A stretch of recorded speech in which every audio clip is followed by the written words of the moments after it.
নিয়োগ পরীক্ষার ফলাফল পূর্ণ প্রকাশের দাবিতে আন্দোলনরতদের উপর পুলিশের যে ধাওয়া চলছে, এই মুহূর্তে তারা জাতীয় প্রেস ক্লাবের সামনে জড়ো হওয়ার চেষ্টা করলে কয়েকবার তাদেরকে ধাওয়া দেওয়া হয়েছে। আবারও পুলিশের ধাওয়া মুখে পড়েছে এনটিআরসি নিয়োগ পরীক্ষা ফেল করা শিক্ষকরা। এই মুহূর্তে তারা আসলে মেট্রো রেলে আশ্রয় নিয়েছে এবং সেখান থেকে পুলিশ তাদেরকে সেখানেও ধাওয়া দিয়েছে। আমরা আবারও দেখতে পাচ্ছি রমনা জোনের যে পুলিশরা রয়েছেন তারা কিন্তু আসলে তাদেরকে ধাওয়া দেওয়ার চেষ্টা করছেন।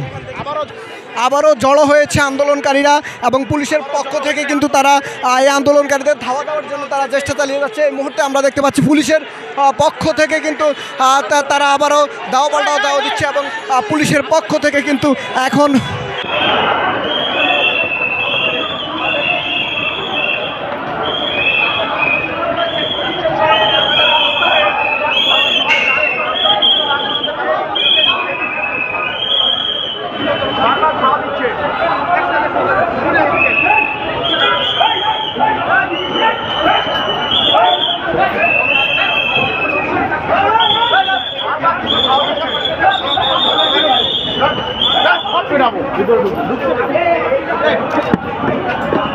নিয়োগ পরীক্ষায় ফেল করা শিক্ষকদের উপর কড়া অ্যাকশন চালিয়েছে পুলিশ।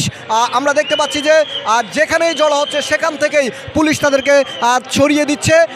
এই মুহূর্তে জাতীয় প্রেস ক্লাবে যে মেট্রো হোটেল রয়েছে সেখানেই পুলিশে কড়া অ্যাকশন নিয়েছে এবং মেট্রো রেলের ভিতরে কিন্তু এর আগে শিক্ষকরা জড়ো হওয়ার চেষ্টা করেছে, সেখান থেকে কিন্তু তাদেরকে সরিয়ে দেওয়া হয়েছে। ফুটপাতে যেখানে দাঁড়িয়ে থাকছে সেখান থেকে আন্দোলনকারীদেরকে সরিয়ে দেওয়া হচ্ছে। আমরা এমনটি দেখতে পাচ্ছি এর আগেও কিন্তু তারা আন্দোলন করেছে, তবে মেট্রো রেলের যে গেট রয়েছে সেখানেও কিন্তু তাদেরকে ঢুকতে দেওয়া হচ্ছে না। এই মুহূর্তে কিন্তু আসলে কড়া অ্যাকশন চালিয়েছে পুলিশ। নগরীর জাতীয় প্রেস ক্লাবের সামনে বিভিন্ন জায়গায় তারা জড়ো হওয়ার চেষ্টা করেছে, সেখান থেকে পুলিশ তাদেরকে সরিয়ে দিয়েছে। এনটিআরসি এর নিয়োগ পরীক্ষায় ফেল করার পর আসলে ভাইবা পরীক্ষায় কিন্তু তারা ফেল করেছেন এমনটাই তারা দাবি করেছেন, সেখান থেকে পুলিশ কিন্তু তাদেরকে সরিয়ে দিয়েছে। এই মুহূর্তে আসলে পুলিশ ফুটপাতে যারাই দাঁড়িয়ে থাকছে তাদেরকে আসলে সরিয়ে দেওয়া হচ্ছে।